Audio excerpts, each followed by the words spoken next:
Bismillahirrahmanirrahim. Assalamualaikum warahmatullahi wabarakatuh. Bismillah, alhamdulillah, wassalatu wassalamu ala rasulillah. Mudah-mudahan kita semuanya selalu berada di dalam rahmatnya Allah. Amin ya Allah ya rabbal alamin. Kali ini saya ingin membahas, ada yang bertanya kepada saya perihal gaya nih. Perihal gaya, gaya apa yang dia tanyakan itu perihal gaya 69. Dia bertanya apakah hal itu diperbolehkan di dalam fikih ataupun diharamkan. Sebelumnya mohon maaf sekali ya jika didengar akan apa yang saya jelaskan misalkan agak sedikit tabu begitu ya, karena saya membahas hal yang seperti inilah gitu, yang mana bagi sebagian orang mungkin hal ini cukup tabu didengar, tetapi jangan berpikir negatif karena apa yang saya sampaikan ini adalah dasar ilmu yang ingin saya sampaikan. Karena apapun itu ya, di dalam beribadah kita itu diatur oleh aturan agama ya, diatur oleh fikih, sehingga tidak ada kehamhaman lagi gitu bagi kita yang belum mengetahui apakah ini diperbolehkan atau tidaknya.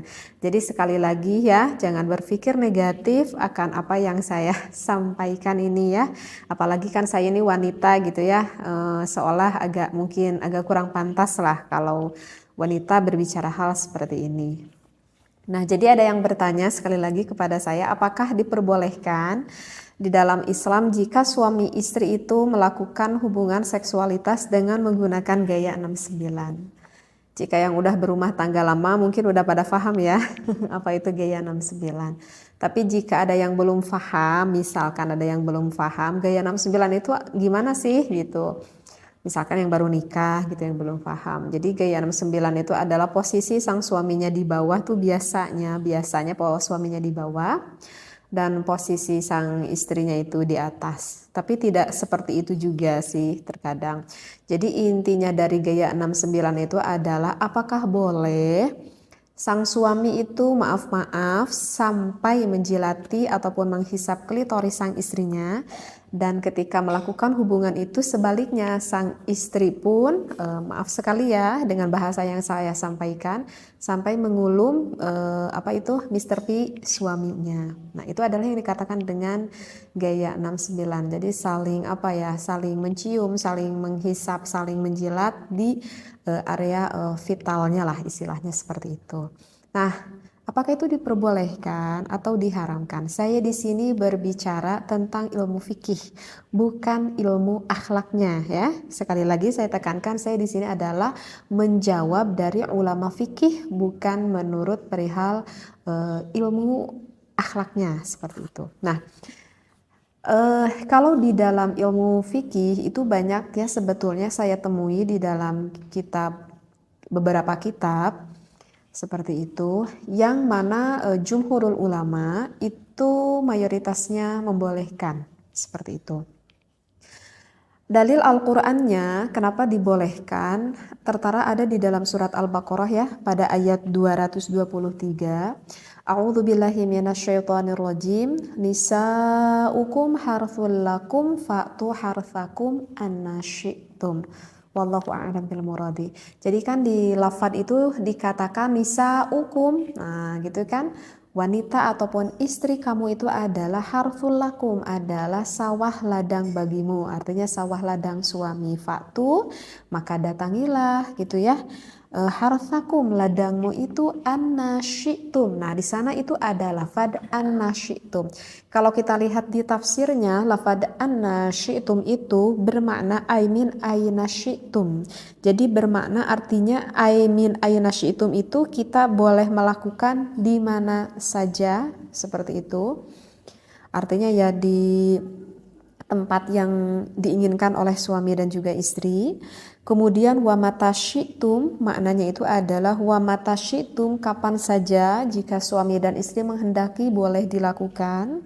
Kemudian kaifa syi'tum, dan nah ini kaifa syi'tum, bagaimana saja sesuai kehendak yang kalian sukai, artinya sesuai kehendak yang disukai oleh istri dan juga suami kamu. Jadi ini yang salah satu dasar referensi ayat Al-Quran yang mana membolehkan kita melakukan gaya 69 itu. Karena tidak ada larangan di sana. In kana dzalika min simamin wahidin, jika ada dari lubang yang satu. Nah, di sini adalah penekanan yang jelas asal masuknya itu ke lubang yang satu, yaitu ke lubang vagina sang istri. Nah, jadi dalil Al-Quran ini yang menunjukkan bahwa suami boleh bersenang-senang dengan istrinya dengan gaya apapun selama suami dan istrinya itu saling suka, saling meridhoi, tidak ada keterpaksaan antara suami dan juga istri. Nah, itu yang perlu digarisbawahi. Nah, kemudian saya akan membacakan dari referensi kitabnya ya, barusan dari dalil Al-Quran, sekarang dari referensi kitabnya. Di sini dikatakan wattafaqal fuqaha'u, sepakat nih para ulama ahli fikih ala annal jima'a, atas melakukan jima, yahrumu diharamkan fi halataini, dari kedua keadaan. Ada dua hal yang gak boleh dilakukan berhubungan intim, itu adalah fid duburi, jika suami memasukkan ke lubang belakang ataupun lubang duburnya, wafil haidi, ataupun memasukkan milik suami kepada istrinya ketika istrinya itu sedang berada di dalam keadaan haid. Nah, itu juga yang diharamkan ya, udah jumhurul ulama, itu udah sepakat seluruh ulama.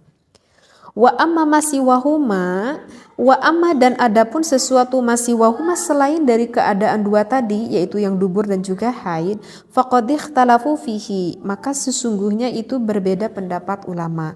Oleh karena itu kan saya katakan ini adalah menurut pandangan ilmu fikih, bukan menurut pandangan ilmu akhlak. Faqad qala asy-Syaikh Zainuddin bin Abdul Aziz Al-Malibari fi Fathul Mu'in, berkata asy-Syaikh Zainuddin bin Abdul Aziz Al-Malibari di dalam kitab Fathul Mu'in. Di sana kalau para santri ini udah populer kitab Fathul Mu'in ya. Jadi itu kitab fikih yang banyak sekali dipelajari di pesantren-pesantren. Nah, bagi yang pernah ngaji kitab Fathul Mu'in, di sana kita akan menemui faslun fil kafaah ya. Di sana kita akan menemui faslun fil kafaah, bisa dibuka lagi referensi kitabnya. Kemudian kita lihat agak ke bawahnya itu ada tatimatun ya. Ada tatimatun, di sini ada pembahasan yang mengatakan seperti ini. Jadi di dalam tatimatun itu yang membahas fi bayani ba'di adabin nikah ya, di dalam menjelaskan sebagian adab-adaban tentang nikah. Nah, ada yang dikatakan oleh Syekh Zainuddin, referensinya seperti ini. Ya juzu, diperbolehkan li zauji, bagi suami, kullu tamattu'in, boleh sang suami bersenang-senang ya, boleh suami bersenang-senang minha, dari istrinya, bima siwa halqati duburiha, selain ataupun kecuali dengan sesuatu yang berada di lubang duburnya, lubang dubur sang istri, dari lubang belakang. Nah, itu nggak boleh. Walau bimasyi badriha, nah kecuali nih walau bimasyi badriha, yang diperbolehkan itu walaupun sang suaminya itu sampai menghisap klitoris sang istrinya. Nah, jadi di dalam kitab Fathul Mu'in yang berkata Syekh Zainuddin bin Abdul Aziz, di sana dikatakan hukumnya diperbolehkan sang suami menghisap klitoris sang istrinya. Nah, begitu juga sebaliknya, sang istri juga diperbolehkan untuk mengulum milik sang suaminya yang kita kenal dengan gaya 69 ini gitu ya. Nah, jadi bagi sang suami ataupun sang istri, jika hal itu memang dianggap diperlukan dan saling menyukai, maka tak perlu ada keraguan kalau berbicara di dalam ilmu fikih, ulama di dalam mazhab Imam Syafi'i memperbolehkannya. Dengan syarat sang istri dan juga sang suami saling suka ya, saling meridhoi seperti itu. Kalau misalkan istrinya nggak mau gitu, kalau misalkan pengantin baru gitu ya, itu kemungkinan kebanyakan para istri tuh nggak mau gitu ya, karena mungkin agak jijik juga gitu ya, dan merupakan hal yang sangat di luar bayangan mungkin, sehingga nggak mau melakukan hal itu. Nah, tetapi kalau misalkan dengan berjalannya waktu dengan sedikit suami merayu-merayu begitu ya, kebanyakan sih wanita tidak akan merasa keberatan sih seperti itu. Nah, saya tidak tahu ya bagaimana yang dirasakan oleh suami dan juga istri Anda di rumah gitu ya.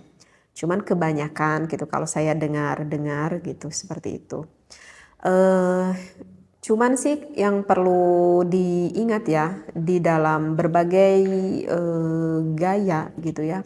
Di dalam berbagai gaya ini sih sebetulnya ya memang tidak perlu diajarkan juga ya. Maksudnya tak perlu diajarkan karena dengan instingnya nanti suami istri juga sih apa itu akan memahami apa yang dia inginkan sebetulnya.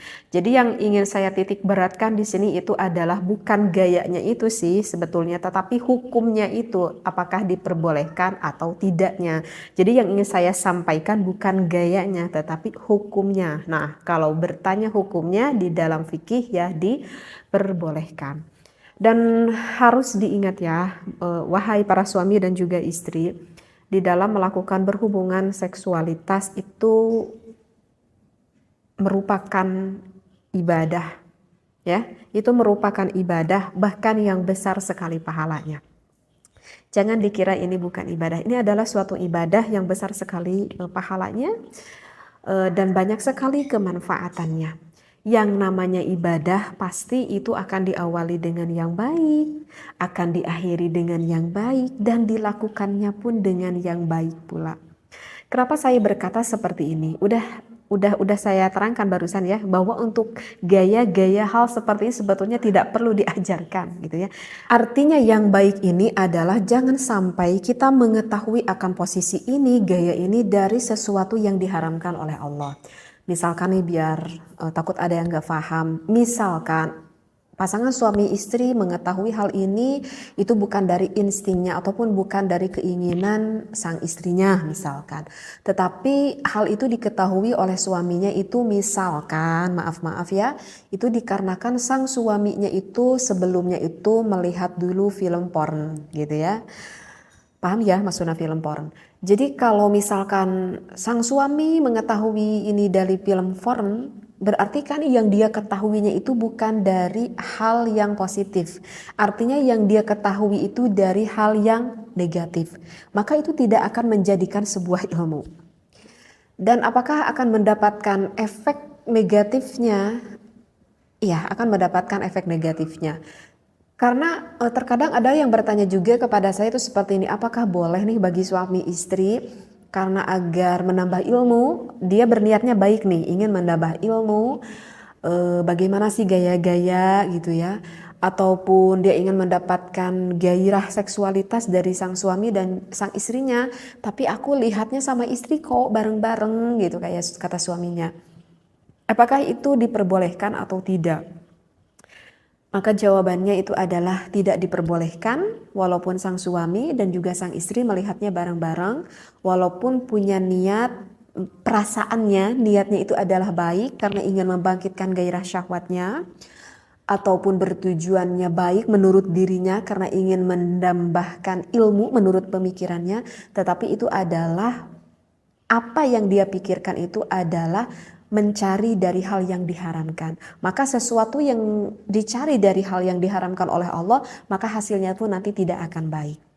Berbeda dengan saya mengetahui misalkan posisi ini gitu ya, misalkan ataupun posisi yang lain, tetapi saya mengetahuinya itu adalah dari ulama, dari kitab. Saya dikaji ini waktu saya di pesantren gitu ya, saya dikaji gitu ya.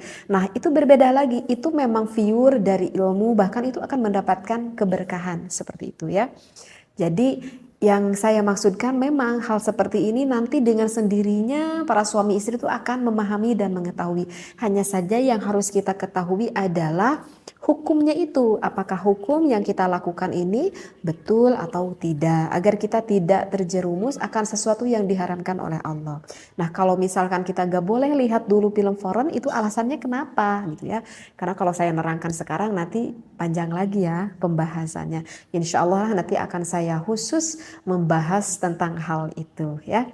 Jadi apa yang saya disampaikan sekali lagi, mohon jangan berpikir negatif begitu ya, ambil positifnya, ambil ilmunya supaya kita tidak terjerumus akan apa yang tidak diridhoi oleh Allah Subhanahu wa taala. Wallahu a'lam wa billahi taufiq wal hidayah. Wassalamualaikum warahmatullahi wabarakatuh.